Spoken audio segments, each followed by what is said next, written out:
जय Hind students, class 9th chapter 11 रचनाएं constructions. बड़ी इंटरेस्टिंग चीज़ बच्चों आज हम शुरू करने जा रहे हैं। रचनाएं, रचना कैसे करना है, कुछ हमको बोले ट्रायंगल बनाओ, ये करो वो करो, हम कैसे करेंगे ना, वो हम आपको सिखा रहे हैं। इसमें हम 3 चीज़ें बेटा आपको सिखाएंगे।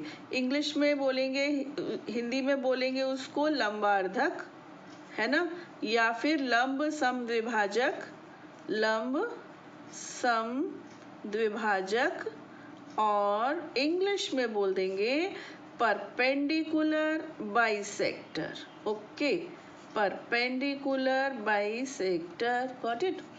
दूसरी चीज हम बच्चों पढ़ेंगे कोणार्धक। जैसे कि नाम से ही समझ में आ रहा है कि कोण को आधा कर देगा, है ना। इंग्लिश में बोलेंगे इसको एंगल बाइसेक्टर।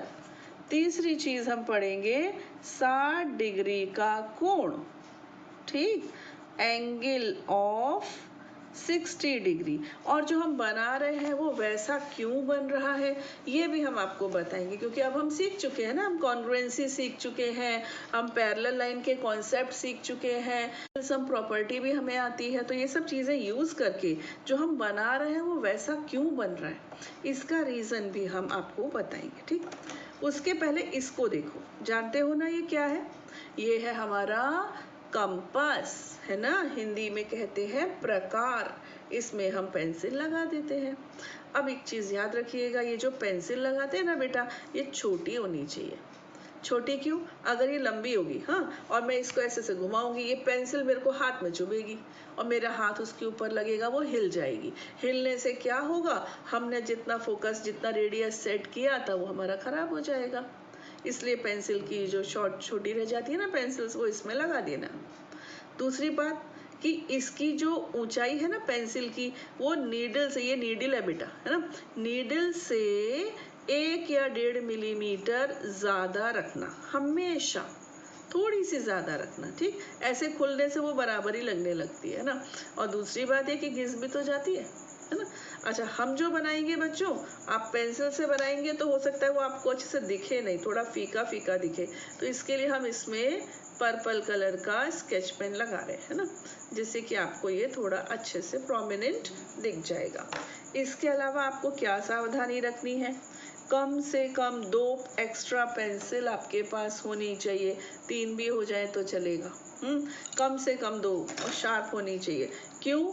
हमको जैसे लाइन बनानी है तो हम इस पेंसिल जो हम यहाँ लगाएंगे ना, उससे नहीं बनाएंगे। हमें ए लिखना है, पॉइंट का नाम लिखना है, वर्टेक्स का, वो भी हम इससे नहीं लिखेंगे। इससे तो हम सिर्फ आर्क बनाएंगे। ओके, इतना समझ में आ गया। दूसरी चीज सीखो। दूसरी चीज ये है कि 3 चीजें आपने सीखी है। पहली चीज सीखी है लाइन, है ना। What is line? Line is a set of points arranged in straight manner. एक सीधी लाइन, सीधे खड़े हुए हैं सारे पॉइंट्स इसमें, है ना, ये लाइन है। ये दोनों तरफ एंडलेसली, अनंत तक चली जाती है ना। इसको हम इंग्लिश के स्मॉल लेटर्स से डिनोट कर देते हैं। ओके, अब इसमें से एक टुकड़ा अगर मैं काट लूं, छोटा सा लाइन का टुकड़ा, इसको हम कहते हैं लाइन सेगमेंट। ये होती है लाइन, हिंदी में कहेंगे रेखा। ओके, और इसको कहेंगे लाइन सेगमेंट। लाइन सेगमेंट मतलब रेखा खंड, रेखा का खंड, रेखा का टुकड़ा, ठीक है। इसके बेटा 2 एंड पॉइंट्स होते हैं और उनका हम कैपिटल लेटर्स, इंग्लिश के कैपिटल लेटर्स से डिनोट करते हैं। तीसरी चीज होती है रे। सबसे ज्यादा जरूरत हमको रे की पड़ने वाली है। उसके बाद नंबर आएगा लाइन सेगमेंट का। तो रे क्या होती है? रे का एक एंड पॉइंट फिक्स होता है, एक, इधर नहीं जा सकती, इधर जा सकती है, इधर ऐसे चली जाती है। तो अगर हमको ए बी नाम इसका भी रखना पड़े तो हम इसके ऊपर ये एरो लगा देंगे, हम समझ जाएंगे ये किरण है। अगर हमको ऐसे ही रखना है रेखाखंड तो ऐसे लगा देंगे। और लाइन का भी अगर हमको ए बी नाम लिखना पड़े, मान लीजिए कहीं पर जरूरत पड़ जाती है, तो फिर हम इसके दोनों तरफ एरो लगा देंगे, तो हम समझ जाएंगे हम किसकी बात कर रहे हैं। ओके, इतना आ गया समझ में। अगली चीज देखो, वो ये, मैं पता बेसिक से बता रही हूँ आपको, फिर क्या होगा, आपको इतना अच्छा समझ में आएगा ना कि स्टेप्स ऑफ कंस्ट्रक्शन आपको रटने नहीं पड़ेंगे। देखो कैसे, मान लीजिए कोई एक पॉइंट है फिक्स, ठीक। ये मैंने अपने कंपास को ओपन किया, कितने भी, इसको जो मैंने ओपन किया ना बेटा, ये जो दिख रही है आपको, इसको बोलते हैं रेडियस।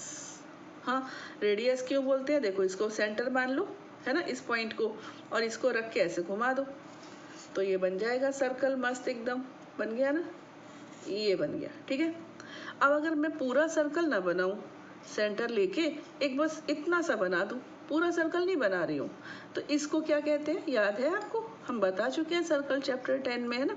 इसको बेटा इंग्लिश में कहते हैं आर्क, आर्क, ठीक है, हिंदी में कहते हैं चाप। ओके, ये चाप है, आर्क है। इस आर्क की भी रेडियस होती है, क्योंकि ये पूरा, अगर हम चाहते तो पूरा सर्कल बना देते, उसकी तो रेडियस होती ना, सर्कल की रेडियस तो आपको पता है, आर्क भी रेडियस में ही नापी जाएगी कि ये आर्क की कितनी रेडियस है। ओके, और जिस पॉइंट पर रखकर हम आर्क बनाते हैं, उस पॉइंट को हम सेंटर कहते हैं। चाहे हम सर्कल पूरा नहीं बनाते, आर्क बना के छोड़ देते हैं, लेकिन जिस पॉइंट पर ये नीडल, इसको नीडल बोलेंगे, हाँ, जिस पॉइंट पर ये नीडल रखी जाएगी, उस पॉइंट को हम बोलेंगे सेंटर ही। गॉट इट, इतनी बातें क्लियर हो गई। तो चलिए हम सबसे पहला काम कर रहे हैं, लंबार्धक लंब समद्विभाजक यानी कि परपेंडिकुलर बाइसेक्टर ड्रॉ कैसे किया जाता है। इसके लिए बच्चों आपको चाहिए एक लाइन सेगमेंट, जिसको आप आधा करना चाहते हो। ये मैंने लाइन सेगमेंट ले लिया, इसकी लेंथ नहीं नापी, अंदाज से ले लिया। ओके, ये पॉइंट ए एंड पॉइंट है, ये एंड पॉइंट बी। ओके, अभी देखो, मुझे इसका परपेंडिकुलर बाइसेक्टर बनाना है, वो भी बिना नापे, है ना, नापी नहीं, मैंने आपको बताया ना, मैंने नापी नहीं है, बिल्कुल बीच में से जाए और 90 डिग्री का एंगल बना कर जाए। देखो कैसे होगा, मैंने अपने कंपास को खोल लिया, इसकी रेडियस इसके आधे से ज्यादा होनी चाहिए। आधे से ज्यादा क्यों, वो भी अभी बता देंगे। हाँ, अभी आप इतना समझ लो कि आधे से ज्यादा होनी चाहिए। ठीक, अब हम नीडल रख देंगे ए पर, तो ए क्या बन गया, आपका सेंटर बन गया। अब ए के ऊपर आपने रख दी नीडल और एक आर्क लगा दी ऊपर, यानी इस लाइन सेगमेंट के ऊपर के डायरेक्शन में, ऊपर की तरफ, और एक नीचे। इसको चेंज नहीं किया, नीडल यहाँ रख दी, ऐसे समझो मैंने एक सर्कल था, उसका बस इतना इतना पोर्शन बना दिया। अब मैंने इसको चेंज नहीं किया, सेंटर बदल दिया, पहले ए था अभी बी पे आ गए, और फिर जो पहले आर्क्स बने थे ना, इनको कट लगा दिया।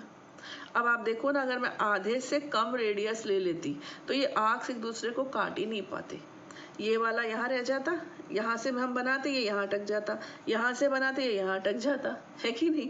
इनको कट कर लें आपस में, इसके लिए इसको आधे से ज़्यादा लेना ज़रूरी था। इतना समझ गए।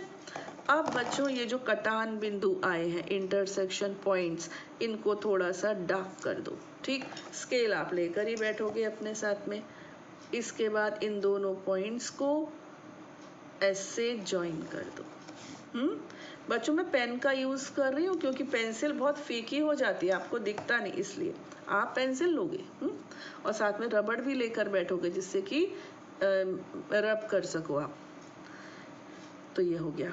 अब देखो नाप कर, बिल्कुल नाप कर देखना, ये जो आएगा ना एम पॉइंट मान लो, ये मिड पॉइंट ही आएगा, बिल्कुल सेंटर से जाएगा ये। और अगर इसको नाप कर देखोगे ना, तो ये एंगल परफेक्ट परफेक्ट 90 डिग्री का एंगल। ऐसा जादू क्यों, ऐसा क्यों, आप सोच सकते हो ऐसा क्यों। देखिए हम बताते हैं, ये जो डिस्टेंस है ये हमने चेंज तो करी नहीं, ये ऐसे नापी। ठीक, तो ये पॉइंट अगर मैं इस ए से ज्वाइन कर दूं, तो इसको क्या बोलेंगे, ये होगी इस आर्क की रेडियस, है ना। इस पॉइंट को मैं इधर से ज्वाइन कर दूं, ए पॉइंट को भी इसके इंटरसेक्शन पॉइंट से ज्वाइन कर दूं बेटा, तो ये क्या है, वही वाली रेडियस, चेंज तो की नहीं, तो ये दोनों बराबर आ गई है ना। इधर से हमने जब ज्वाइन किया, एक सेकेंड, ठीक है, तो ये क्या है, वही रेडियस, चेंज किया ही नहीं हमने, और ये भी वही रेडियस, है ना।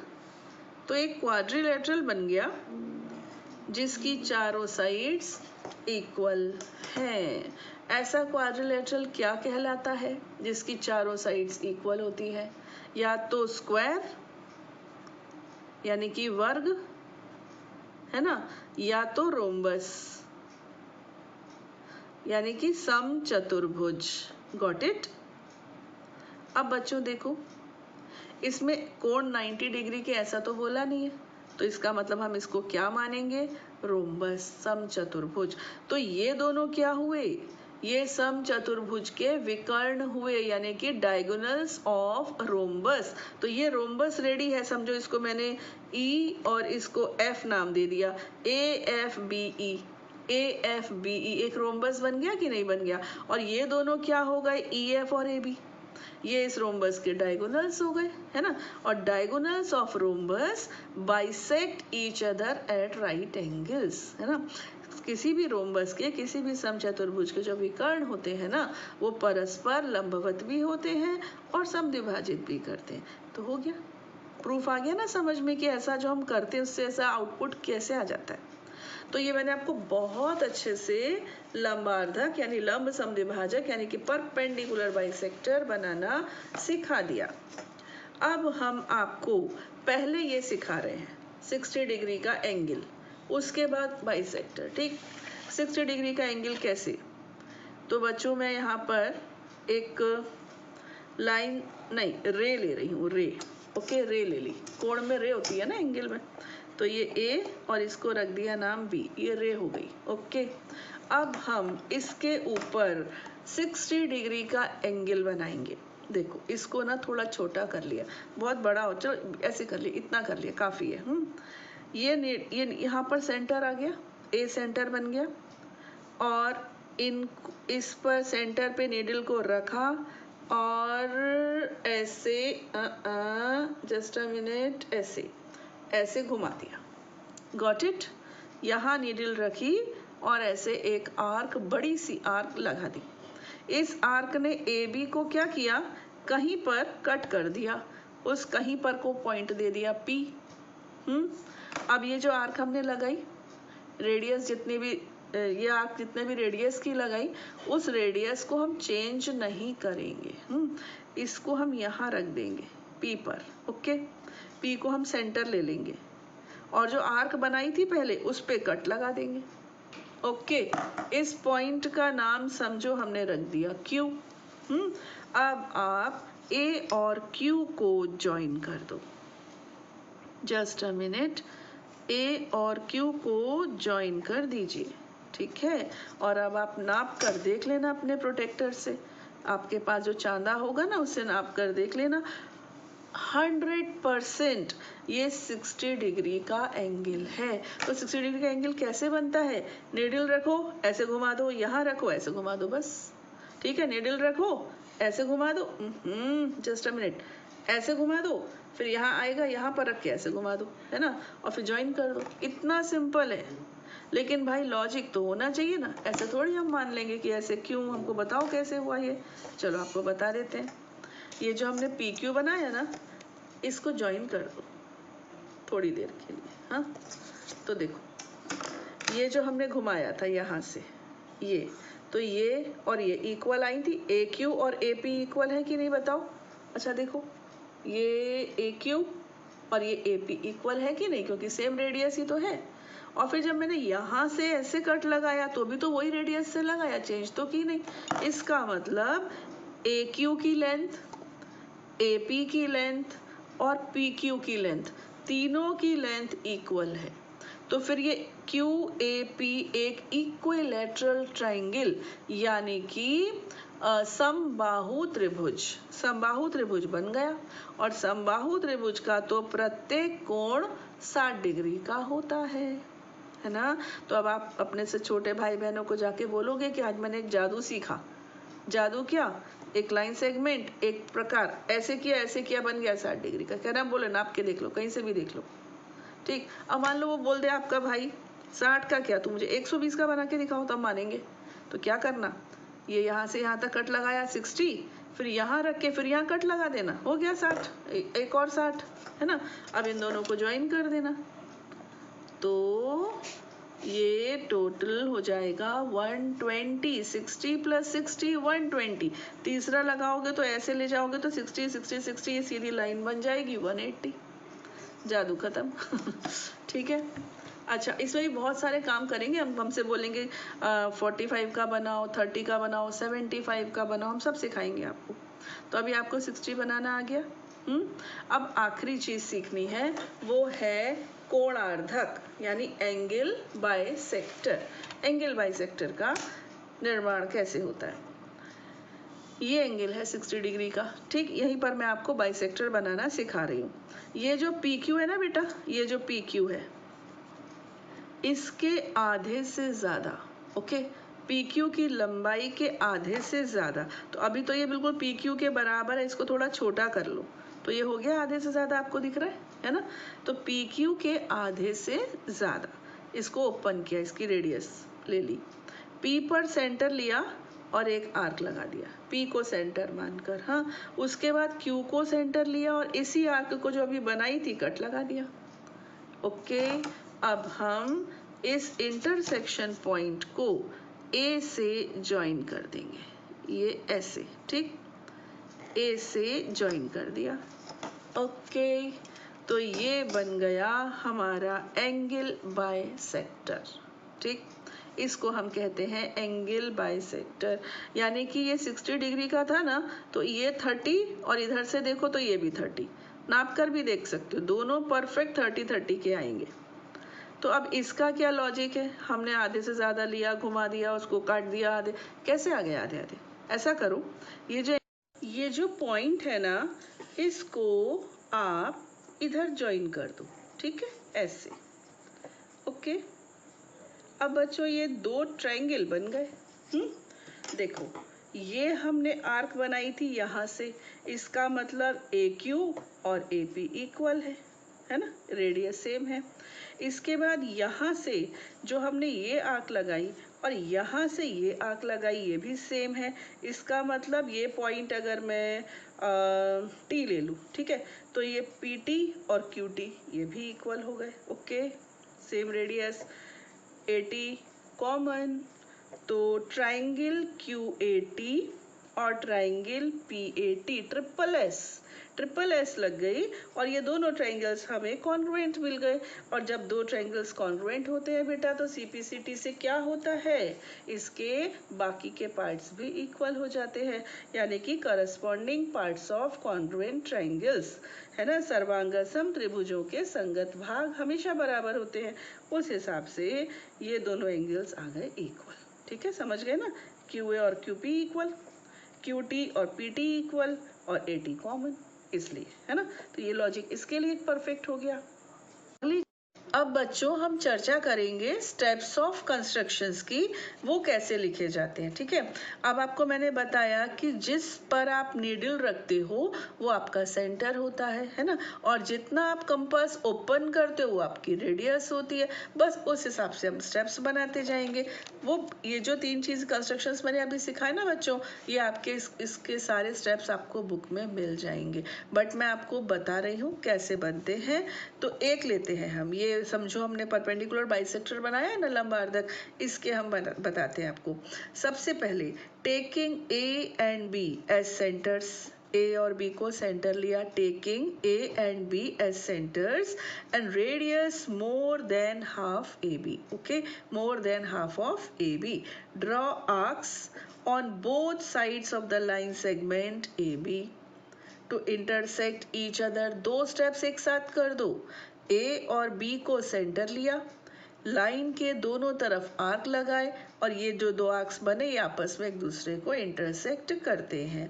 दोबारा सुन लीजिए, taking A and B as centres and radius more than half AB, draw arcs on both sides of the line segment AB to intersect each other. Hindi वाले क्या लिखेंगे, A और B को केंद्र मानकर तथा आधा AB यानी हाफ AB से अधिक त्रिज्या लेकर रेखाखंड AB के दोनों ओर एक दूसरे को प्रतिच्छेद करते हुए चाप लगाए। हो गया। सेकंड पॉइंट पे आप इनके नाम बता दो कि let these arcs intersect each other at E and F, है ना। माना ये, अच्छा हिंदी में क्या बोलेंगे, मान लीजिए कि ये चाप एक दूसरे को E तथा F पर प्रतिच्छेद करते हैं, EF को मिलाइए। हो गया। सेकंड स्टेप में कितना आपका लंबार्धक बन भी गया, सेकंड स्टेप आते आते। थर्ड स्टेप पे आ जाओ।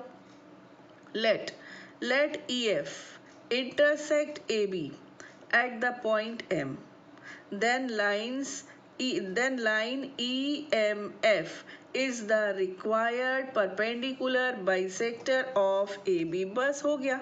मान लीजिए कि EF AB को बिंदु M पर प्रतिच्छेद करती है, EMF तब रेखा AB का अभीष्ट लंब समद्विभाजक होगा। दैट्स ऑल, इतना सा है बच्चों, ठीक है। अब हम आते हैं exercise 11.1 question number 1। Construct an angle of 90 degree at the initial point of a given ray and justify the construction। हम जब एंगल बनाते हैं ना बेटा तो रे पर बनाएंगे अपन, ठीक है, लाइन सेगमेंट पर नहीं, रे पर। एक दी हुई किरण के प्रारंभिक बिंदु पर 90 डिग्री के कोण की रचना कीजिए और कारण सहित रचना की पुष्टि कीजिए। तो मैंने यहाँ पर स्टेप्स तो लिख कर रख दिए हैं ताकि आपको हम फटाफट बता सके और कंस्ट्रक्शन हम आपके सामने करेंगे। तो कंस्ट्रक्शन 90 डिग्री के एंगल का दो तरह से पॉसिबल है, तो मैं दोनों तरह के लिए तैयारी कर रही हूँ। ओके, आपको दो तरह से बताऊंगी कि 90 डिग्री का एंगल कैसे और कैसे बन सकता है। ये बच्चों किरण है, रे, इसका एक इनिशियल पॉइंट है ए और इसको एक्स वाई जेड बोल देते हैं, लेकिन मैं अभी यहाँ पर बी ही बोल रही हूँ, ए बी। ये ए बी क्या है बच्चों, ये रे है, ठीक। अब मैं आपको इसका कंस्ट्रक्शन दो मेथड से बताने वाली हूँ। पहले इसको हम आपको पहले बच्चों रफ में बताते हैं, ठीक है। मान लीजिए कि ये एक रे है, ओके, ये एक रे है, इसके ऊपर आपको एंगल बनाना है 90 डिग्री का। हाँ, एक काम करो, इस रे को पीछे की तरफ प्रोड्यूस कर दो, पीछे की तरफ ऐसे। अब ये दो रे हो गई है ना, पहले ये ए बी थी, अब इसको पीछे कर दिया तो ये हो गई AC। दो रेज हो गई है ना, दोनों एक दूसरे के विपरीत दिशा में जा रही हैं। तो यहाँ पर जो एंगल बना बच्चों, ये कितने डिग्री का बना, ये बना 180 डिग्री का। आप जानते हो है ना, दो किरणों का मुंह इधर उधर हो तो 180 डिग्री का एंगल बनाती है, तो बना दिया इन्होंने 180 डिग्री का एंगल। अब हम क्या करें, इस 180 डिग्री के एंगल को बाइसेक्ट कर देते हैं। तो बाइसेक्ट करने का तरीका क्या है, यहाँ पर रखा और ऐसे घुमा दिया, हम घुमा देंगे अभी। इसके बाद इसके आधे से ज्यादा एंगल, अभी अपने बाइसेक्टर सीखा ना, एंगल बाइसेक्टर क्या होता है, ऐसे आर्क लगाते हैं, फिर इसके मोर देन हाफ लेकर ऐसे और ऐसे, ऐसी तो सीखा अभी।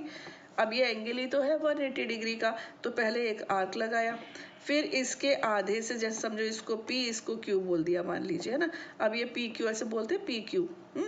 PQ के आधे से ज्यादा नीडल यहाँ रख के ऐसे आग घुमा दिया, यहाँ रख के ऐसे कट लगा दिया, इसको ज्वाइन कर दिया, तो ये जो एंगल आ गया ये हो गया 90 डिग्री, ठीक। जब हम पढ़ते थे हमको हमारे टीचर्स ने ऐसे सिखाया था, उन्होंने कहा पहले 180 बना लो फिर उसको बाइसेक्ट कर दो। लेकिन आजकल के बुक्स में जो दिया है और जो बच्चे आजकल के पसंद करते हैं वो सेकेंड मेथड है। वो मेथड ये है बच्चों, ऐसे पहले आप एक रे बना दो AB, इसके ऊपर आप 60 डिग्री का एंगल बना दो, अभी अभी सीखा आपने बनाना, 60 का बना दिया। हाँ, और फिर एक बार और 60 का बना दो, एक ये 60 एक और 60। लाइन बनाने की जरूरत नहीं है, ये तो मैं आपको सिर्फ सिखा रही हूँ। एक ये 60 एक ये 60, 60 60 है ना। अब क्या करो, ये वाला जो 60 है ना बेटा, ये वाला, इसको बाइसेक्ट कर दो, तो ये 30 रह गया, ये पूरा 60 था, 60 को आधा किया तो 30, तो 60 + 30 से ये बन गया 90। दोबारा देख लीजिए, ऐसे किया, एक रे बनाई, फिर यहाँ पर आपने एक 60 डिग्री का एंगल बना दिया, ऐसे ऐसे 60 डिग्री का एंगल बना दिया, यहाँ पर नीडल रख के ये 60 का कंप्लीट हो गया, ठीक। अब यहाँ पर नीडल रख के फिर से बना दो, ओके, तो ये 60 ये 60। अब ये जो 60 है ना दूसरा वाला, इसको बाइसेक्ट कर दो ऐसे। बाइसेक्ट करने के लिए वैसे तो मोर देन हाफ बोलते हैं, लेकिन अगर आप एग्जैक्ट पूरा वैसे का वैसे भी रख लोगे तो कोई मिस्टेक नहीं है, कुछ गलत नहीं है, तो मोर देन हाफ नहीं लेना तो ऐसे ले लो। तो ये बच्चों को पसंद आता है, तो मैं भी आजकल की पसंद की बात करूंगी बेटा। तो पहले यहाँ से 60 फिर यहाँ से 60 और फिर इस वाले 60 को आधा कर दिया, तो 60 और ये आधा होके कितना आ गया, 30 आ गया ना, 60 + 39। चलिए अब हम ट्राई करते हैं दोनों मेथड्स। आपको तो हम दोनों बताएंगे, फिर आपको जो अच्छा लगे वो आप एडॉप्ट कर लेना। ओके, तो इसको मैं थोड़ा पीछे लेकर जाऊं, प्रोड्यूस कर दूं और इसका नाम रख दूं मैं AC। ओके, ये पीछे वाली रे हो गई AC। नाउ यहाँ पर ये एंगल 180 डिग्री का है, ऐसा बना दो, दिख भी गया वो। अब इसके आधे से ज़्यादा, ठीक, इसके हाफ से ज़्यादा ओपन कर लो अपने कंपास को। कर लिया, काफ़ी है, हाफ से ज़्यादा है ना ये। यहाँ पर इसको, ये जो पॉइंट आया इसको सेंटर मान के ऐसे आर्क लगा दिया, फिर यहाँ से जो पॉइंट आएगा इस आर्क को ऐसे हम कट कर देंगे और हमारा एंगल रेडी हो जाएगा। ये हमारा 90 डिग्री का एंगल रेडी। कितना सिंपल है। इसके स्टेप्स देख लो। पहले एक किरण AB खींची, ये रही किरण AB खींची, ड्रॉ अ रे AB। BA को AB को नहीं, BA को इस तरफ, BA को आगे बढ़ाया ताकि वो CAB बन जाए और कितना हो जाए, 180 degree. Produce BA so that angle CAB is equal to 180 degree. Angle CAB का कोणार्धक DA बनाया। ये जो CAB है ना, इसका कोणार्धक, इसका नाम रख दिया D हमने, ये DA बना दिया। ठीक बच्चों, DA बन गया। Make the angle bisector DA of angle CAB। Okay, तो ये जो DAB है ना, ये 90 डिग्री। इसका जस्टिफिकेशन क्या है, CAB 180, DAB half of CAB, यानी कि half of 180, that is 90 degree. ठीक है, CAB is equal to 180 degree, DAB is half of CAB, that means half of 180, that is 90 degree। तो ये सिंपल था। ये भी कुछ खास मुश्किल नहीं है, लेकिन इसका थोड़े स्टेप्स ज़्यादा आ जाएंगे इसमें। देखो ये मैं थोड़ा छोटा कर लिया इसको, हाँ, और इसको ऐसे इंडिपेंडेंटली A पर रख के मूव करवा दिया। ये जो पॉइंट आया इसका नाम रख दिया हमने C। ठीक, अब C को सेंटर लिया, रेडियस चेंज नहीं करनी क्योंकि 60 डिग्री का एंगल तभी आएगा जब हम रेडियस नहीं बदलेंगे। ये पॉइंट आ गया, इसका नाम रख दीजिए D। अब आप D को सेंटर ले लो, हाँ, D को सेंटर लेके फिर ऐसे घुमा दो, इस पॉइंट का आपका नाम हो जाएगा E। अब ये जो DE आ गए ना, इनको 1 by 1 सेंटर ले लो, ऐसे पहले D पे रखा और फिर हमने इसको E पर रख दिया। Got it. अब ये जो पॉइंट आया इसका नाम आप F रख दो। हमारे पास अल्फाबेट्स तो 26 है ना, तो चलाते जाओ। ये आपका एंगल बन गया 90 डिग्री का। ठीक है, 60 और 30। अब इसके स्टेप्स देख लीजिए। Take the given ray AB, draw an arc of some radius taking A as its centre which intersects AB at C। ठीक है, समझ गए। A पर सेंटर लिया, कोई भी सम रेडियस, कुछ भी रेडियस लेकर बना दिया, और ये AB को कहाँ इंटरसेक्ट कर रहा है, C पर। एक किरण AB बनाई, किसी भी त्रिज्या का A को केंद्र मानकर एक चाप बनाया जो AB को C पर प्रतिच्छेद करता है। AB को C पर प्रतिच्छेद करता है। Now taking C as centre and with same radius, अभी आएगा सेम, वहाँ सम यहाँ same, with same radius as before, draw an arc intersecting the previously drawn arc at D। यहाँ पर रख के C को सेंटर माना और एक आर्क लगाई जो पहले से आर्क बनी हुई थी उसको D पॉइंट पर कट कर रही है। अब अगला स्टेप आप बना सकते हो क्या, taking D as center with same radius cut the previously drawn arc at E, ऐसे बन जाएगा, है ना। तो पहले इसको हिंदी में पढ़ दूं। C को केंद्र मानकर त्रिज्या को न बदलते हुए पूर्व में बने चाप को D बिंदु पर काटा। ठीक, अब आ जाओ यहाँ पर। मेरे को 2 लैंग्वेज में करना पड़ता है ना, इसलिए प्रॉब्लम होती है। टेकिंग, अभी मैं इसको पिछले पेज पर लेती बार बार, मेरे को पेज पलटना पड़ता है ना। Taking D as center and with the same radius as before, draw an arc intersecting the arc at E। D को सेंटर लिया, प्रीवियस आर्क को E पर कट किया, D को केंद्र लेकर पूर्व निर्धारित त्रिज्या का चाप खींचा जो पूर्व में बने चाप को E पर प्रतिच्छेद करता है। Taking D and E as centers, draw the arcs of same radius to intersect each other at F।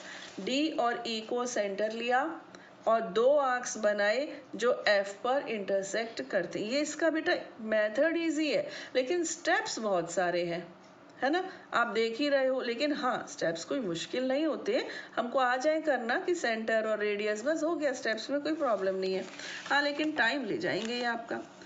Taking D and E as centers, draw the arcs of same radius to intersect each other at F. Okay? अब last है, D और E को केंद्र मानकर समान त्रिज्या के 2 चाप खींचे जो परस्पर F पर प्रतिच्छेद करते हैं, तो हो गया। Join AF which is required ray making 90 degree with the given ray AB. AF को जोड़ा, यह किरण AF किरण AB के साथ 90 डिग्री का कोण बनाएगी। Got it? अब इसका जस्टिफिकेशन देख लीजिए। एंगल FAD, देखो बेटा FAD, ये वाला FAD, ठीक है, FAD, angle FAD is half of angle EAD, ठीक, ये EAD का हाफ है FAD, और EAD कितना था 60, तो FAD आ गया 30। ओके, इसके बाद FAB, ये देखो FAB, ये वाला FAB, हाँ, FAB is FAD plus DAB, FAD plus DAB, इसमें से FAD 30, DAB 60, तो कुल मिलाकर 90। अब चॉइस इज योर्स, जो आपको मेथड अच्छा लगे वो आप अडॉप्ट कर सकते हो, और यू आर फ्री। ओके, तो अभी इस वीडियो में बच्चों हम एक ही क्वेश्चन ले रहे हैं, क्योंकि इंट्रोडक्शन हमने काफ़ी बता दिया। आगे के क्वेश्चंस हम लेंगे अपने नेक्स्ट वीडियो में। टिल देन, जय हिंद।